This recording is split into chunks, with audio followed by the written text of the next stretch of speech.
ప్రియ దేవుని బిడ్డలారా, గత కొన్ని రోజులుగా యూట్యూబ్‌లో త్రిత్వమును గూర్చి చాలా పెద్ద చర్చ జరుగుతుంది. అసలా త్రిత్వము అసలు ఏది నమ్మాలి? ఏది కరెక్ట్? అనేది ఇప్పుడు మనం అడ్వైడ్ గారి మాటల్లో, అలాగే పీటీ సుందర్రావు గారి మాటల్లో మనం చూసి అసలు త్రిత్వమును గూర్చి ఏది నిజమో, ఏది అసత్యమో మీరే గమనించండి. త్రిత్వము అంటే తండ్రి దేవుడు, కుమారుడు దేవుడు, పరిశుద్ధాత్ముడు దేవుడు. దేవుడు అనేవాడికి ఆది అంతము అనేది ఉండదు. మన క్రైస్తవులకు ఉన్నటువంటి ప్రత్యేకమైనటువంటి లక్షణం, దేవుడు త్రిత్వమై ఉన్నారు కాబట్టి వాళ్ళ మధ్యన సంభాషణ ఉన్నది. అందుకే మాట్లాడే మనుషుల్ని తయారు చేశారు. వాళ్ళ ముగ్గురు మధ్యన ప్రేమ ఉంది. అందుకే ప్రేమించే తత్వం కలిగినటువంటి మనుషుల్ని తయారు చేశారు.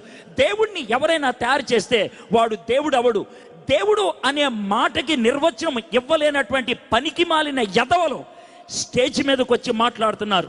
అందుకని నాకు కోపం వస్తూ ఉంది. దేవుడు అంటే సృష్టింపబడనటువంటి వాడు. దేవుడికి ఆది అంతము ఉండదు. యేసయ్య ఆల్ఫా ఒమేగా అని స్పష్టంగా ప్రకటన గ్రంథంలో ఉంటే, యేసయ్యని ఎవడో తయారు చేశాడని చెప్తే వాడిని చెప్పు తీసుకొని కొట్టాలా? వాడు క్రైస్తవుడు అని చెప్పుకున్నందుకు. క్రైస్తవత్వములో అది లేదు. యేసయ్య దేవుడు. ఇద్దరు ఉండాలి. ప్రేమ ఉండాలంటే ముగ్గురు ఉండాలి. ప్రేమించేవాడొకడు, ప్రేమించబడేవాడొకడు. వారిద్దరి మధ్యన ప్రేమను అందించే మాధ్యమం ఉండాలి. అందుకనే మన దేవుని గురించి యోహాను భక్తుడు రాస్తున్నాడు తాను రాసిన పత్రికలో, మన దేవుడు ప్రేమ అయి ఉన్నాడు. ప్రేమ అయి ఉన్నాడంటే ప్రేమించేవాడు ఆయనే, ప్రేమించబడేవాడు ఆయనే, ప్రేమను అందించే మాధ్యమం ఆయనే అని. మన దేవుడు త్రిత్వము అవ్వితే తప్పించి ఆ ప్రేమ అయి ఉండటం అనేది అసాధ్యం. మన దేవుడు త్రిత్వమై ఉన్నాడు కాబట్టి భయం వేసినప్పుడు మనతో ఉండేది యేసయ్య, మనలో ఉండేది పరిశుద్ధాత్ముడు, మన పైన ఉండేది తండ్రి. కాబట్టి ఆ ముగ్గురిని బట్టే మనకి ధైర్యం ఉంటుంది. మనం ప్రార్థన చేసేది తండ్రికి, ప్రార్థన చేయడానికి ఉపయోగించేది యేసయ్య నామం, ప్రార్థన చేయడానికి మాటలు అందించేది పరిశుద్ధాత్ముడు. ఇంతకంటే ఇంకేం కావాలండి? ఇంతకంటే ఈ మాత్రం 1వ క్లాస్ పాఠం కూడా తెలియని వాళ్ళని స్టేజ్కి ఎక్కించిన వాళ్ళని అనాలా? స్టేజ్కి ఎక్కించిన వాళ్ళని అనాలా? త్రిత్వాన్ని నమ్మనటువంటి వ్యక్తి క్రైస్తవుడు ఎలా అవుతాడు? త్రిత్వాన్ని నమ్మకపోతే నీకు రక్షణ లేదు. తండ్రి లేకపోతే కుమారుడు రాడు. కుమారుడు చచ్చిపోకపోతే నీకు రక్షణ లేదు. పరిశుద్ధాత్ముడు లేకపోతే నేను ఈ విధంగా మాట్లాడను. త్రిత్వం మనం నమ్మేది ఆ త్రిత్వ దేవుణ్ణి. త్రిత్వాన్ని నమ్మనటువంటి వాళ్ళు అబద్ధ బోధకులు. త్రిత్వాన్ని నమ్మనటువంటి వాళ్ళు మోసగాళ్ళు. త్రిత్వాన్ని నమ్మనటువంటి వాళ్ళు మేకతోలు కాదు, వాళ్ళు తోడేలు తోలు వేసుకున్నటువంటి వాళ్ళు. వాళ్ళు తోడేళ్ళు పైన తోలు వేసుకొని వచ్చారు అంతే. వాళ్ళు మబ్బి పెట్టడానికి వచ్చేవాళ్ళు. బైబిల్లో నిర్మాణం జరుగుతున్నట్టు మనం చూస్తున్నాం. ఈ నిర్మాణంలో ఒక విశేషమైన సంగతి మీరు 26వ వచనంలో చూస్తారు. సృష్టికర్త అంటున్నాడు, మన స్వరూపమందు మన పోలిక చొప్పున నరులను చేయడము. మన పోలిక చొప్పున, మన స్వరూపమందు మన పోలిక చొప్పున నరులను చేయడము అన్నాడు. మన అనే బహువచనం కూడా ప్రయోగిస్తున్నాడు. మన పోలిక చొప్పున అంటే దేవునికి కుటుంబం ఉందా అని మనకు అనిపిస్తుంది. ఇక్కడ దేవునికి కుటుంబం ఉందా? అక్కడ మనం అంటున్నాడు ఏంటి? సృష్టికర్త. ఒక చక్కటి విషయం మీరు ఆదికాండం 1వ అధ్యాయంలో గమనించండి. 1వ వచనంలో మరొకసారి మళ్ళా జ్ఞాపకం చేసుకుందాం. ఆది యందు దేవుడు వంశం, దేవుళ్ళ వంశం కనుక జాగ్రత్తగా వినాలి మీరు. ఇక్కడ త్రిత్వమా ఏకత్వం అనే దాని అభిప్రాయాలు ఉన్న నేటి ప్రపంచ పరిస్థితిని బట్టి ఈ సందర్భాన్ని నేను జ్ఞాపకం చేస్తున్నాను. ఇంతకీ త్రిత్వమా ఏకత్వమా? త్రియేక దేవుడు అని చాలామంది సింగిల్గా వాడుతున్నాడు ఆ పదాన్ని, ఏకవచనం ప్రయోగిస్తున్నారు. పరిశుద్ధాత్మ అనేది జలముల పైన అల్లాడుతుంది. మిగిలిన 2వ వచనం నుంచి 3వ వచనం నుంచి 4వ వచనం నుంచి 5వ వచనం నుంచి 6వ వచనం వరకు సృష్టి కార్యక్రమం ముగించినంత వరకు తిరిగి దేవుని ఆత్మ అనే పదం ప్రయోగించబడలేదు. చూడండి, దేవుడు దేవుడు దేవుడు దేవుడు దేవుడు దేవుడు దేవుడు దేవుడు. అంటే ఇక్కడ మన అనగానే ఎవరా మన? దేవునికి ఏమైనా ఫ్యామిలీ ఉందా? దేవునికి ఏమైనా దేవుడు భార్య ఉందా? అంతే కదండి. మరి ఎవరొకరు ఉన్నారంటే రిలేషన్స్ ఉన్నట్టే కదండి. మరి చాలా మంది చాలా రకాలుగా అనేక మతాలలో దేవుళ్ళకు భార్యలు, వాళ్ళకు పిల్లలు ఉన్న ఈ సందర్భాలలో బైబిల్ చదివేటప్పుడు కూడా ఇలాంటి అనుమానం మనకు రావాలి మనం ఆలోచించేటప్పుడు. కనుక అలాంటి సందర్భాలు ఏమి మనకు బైబిల్లో కనిపించవు. కానీ మన అనే బహువచనం మాత్రం ఆయన ఫ్యామిలీ గురించి వాడినట్టుగా కనబడుతుంది. ఎఫెసీయులకు రాసిన పత్రిక 3వ అధ్యాయం, దయచేసి క్రొత్త నిబంధన చూడండి. ఎఫెసీయులకు రాసిన పత్రిక 3వ అధ్యాయము 14వ వచనం అందరూ చూడండి. ఎక్కడ ఆదికాండం నుంచి మనం ఎఫెసీ పత్రిక వచ్చేసాం అంటే బైబిలు పై సరి అయిన అవగాహన మనకు కావాలంటే ప్రియులారా 66 పుస్తకాలలో అసలు ఏముందనేది మనకు ముందు రావాలండి.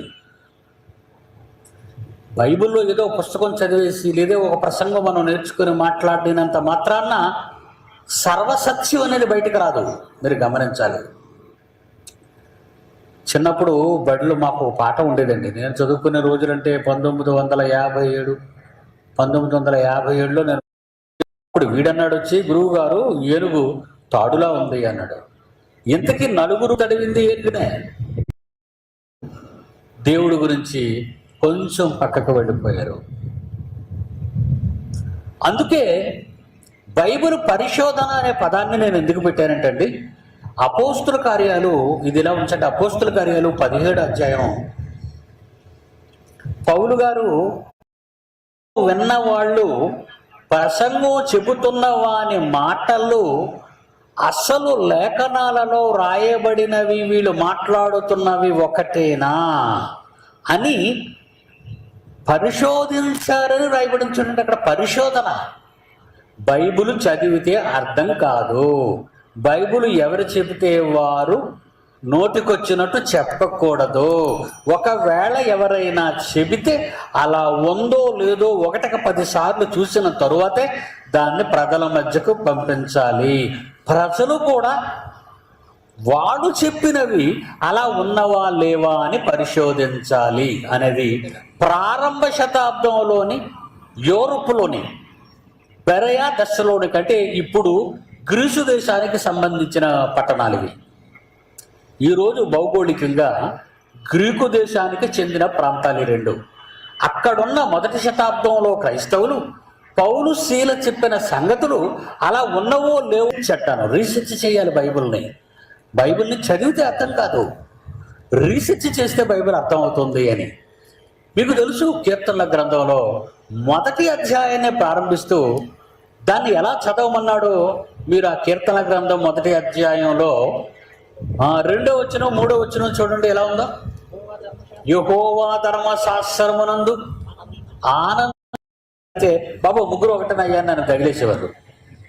వాళ్ళు చెప్పలేక, నేను అడిగిన ప్రశ్నలు చెప్పలేక వాడు ముగ్గురు ఒకటే బాబు వెళ్ళు మా బుర్రతనే కనేవారు.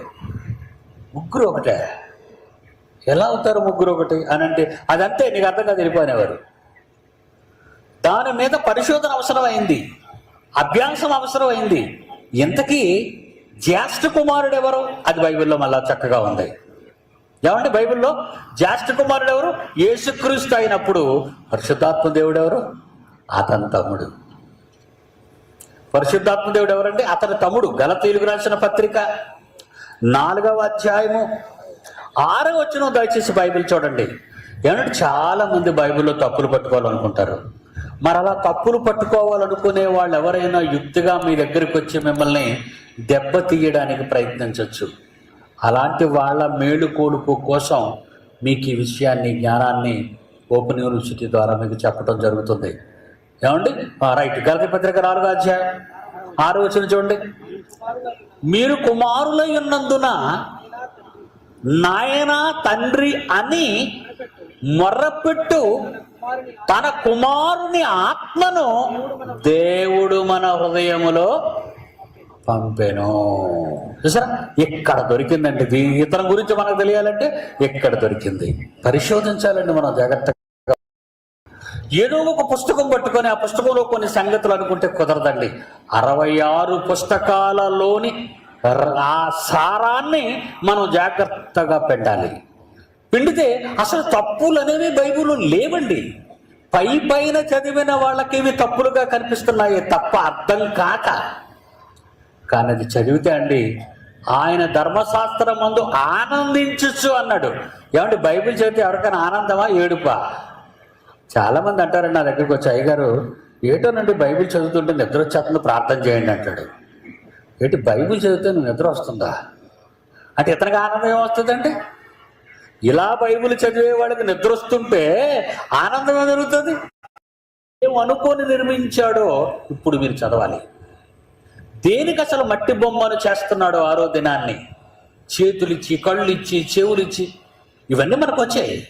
దేనికి చేస్తున్నాడు ఈయన అని మీరు అనుకుంటే, ఆయన వాళ్ళలో తిరుగుతానంటున్నాడు. చూడండి, నేను వారిలో నివసించి వారిలో సంచరిస్తాను, నేను వారి దేవుడును, నేనే వాళ్ళకి చిన్న దేహాన్ని చేశాను. అయితే దేవుడు ఈ దేహాన్ని తనకు ఆలయంగా చేసుకున్నాడా? అవును. అయితే దేవుడు ఈ దేహాన్ని తనకు ఆలయంగా చేసుకున్నాడా? అవును. ఇప్పుడు బయట ఉండిపోయిన ఆయన ఎవరండి? యేసుప్రభు ఒక్కడు అనుకున్నారా? వీళ్ళిద్దరు ఎక్కడుంటే ఆయన ఎందుకు ఎక్కడ ఉంటాడు? ఎక్కడో. ఏమండి, పిల్లలకు పెళ్లిళ్ళు చేసేస్తాం, మిగతా ఊర్లో సెటిల్ అయిపోతారు. ఒకరు బొంబాయిలో ఉంటారు, మరి ఒకరు ఆస్ట్రేలియాలో ఉంటారు, ఒకరు గ్రేట్ బ్రిటన్లో ఉండొచ్చు, మరొకరేమో మరి జైపూర్లో ఉండొచ్చు, లేదంటే కాశ్మీర్లో ఉండొచ్చు. మనం ఏం చేస్తామండి? అప్పుడప్పుడు మా ఇంటి దగ్గర ఒక ఆయన ఉన్నారండి, పంతులు గారు. ఏంటిసారి మధ్య మీరు కనిపించడం లేదంటే, మీకు తెలియదు ఏముంది సుందరరావు గారు, మా పెద్ద అబ్బాయి ఆస్ట్రేలియాలో ఉన్నాడు, నేను మా ఆవిడ అక్కడికి వెళ్ళాం, అక్కడ ఒక 4 రోజులు ఉన్నాం. మా చిన్నవాడు ఏమో ఇంగ్లాండ్లో ఉన్నాడు, అక్కడికి వెళ్ళాం, అక్కడ ఒక 4 రోజులు ఉన్నాం. మా పెద్దమ్మాయి ఏమో బెనారస్లో ఉంది, అక్కడికి వెళ్ళాం. అంటే ఉండలేరా? లేకపోతే ఉండలేరండి. పరలోకములో ఏ కుటుంబాన్ని బట్టి భూమి మీద కుటుంబాలను మీరు పిలువబడుతున్నారో ఆ కుటుంబాలని మీతో ఉండకుండా దేవుడు ఉండలేడటర్రా. ఏంటర్రా ఈ భాష? యోహాను సువార్త. ఇక యేసుప్రభు వదిలేసి వెళ్తాను అట్టా మరి ఇటు మీరిద్దరే పోతారు, కానీ నేను అక్కడ ఒంటరిగా వదిలేయాలా? నన్ను నేను కూడా వచ్చేస్తాను నాన్న. యోహాను సువార్త 14వ అధ్యాయము 23వ వచనం చూడండి దేవుని పిల్లలారా. యోహాను సువార్త 14వ అధ్యాయం 23వ వచనం చూడండి. యేసు, ఒకడు నన్ను ప్రేమించిన ఎడల వాడు నా మాటలు వింటాడు, అయితే నా మాటల ప్రకారంగా జరిగిస్తారో అప్పుడు నా తండ్రి వాణ్ణి ప్రేమిస్తాడు.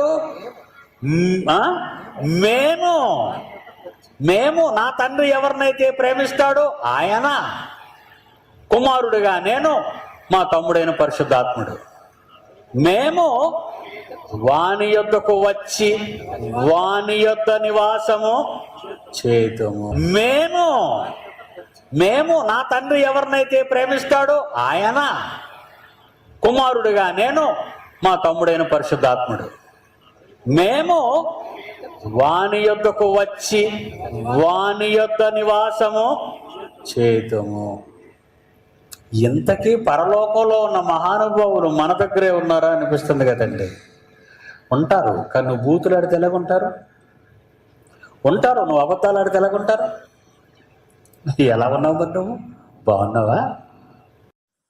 త్రిత్వమును గూర్చిన వివరణ అడ్వైడ్ విలియమ్స్ గారి మాటల్లో, అలాగే పిటి సుందరరావు గారి మాటల్లో మీరందరూ విన్నారు కదా. నేనైతే అడ్వైడ్ విలియమ్స్ గారు చెప్పిన మాటలు నేను ఏకీభవిస్తున్నాను. ఎందుకనంటే అవి బైబిల్ అని సారంగానే నాకు అనిపిస్తున్నాయి. ఎవరైతే కాదు అన్న వాళ్ళు కింద కామెంట్ చేయండి.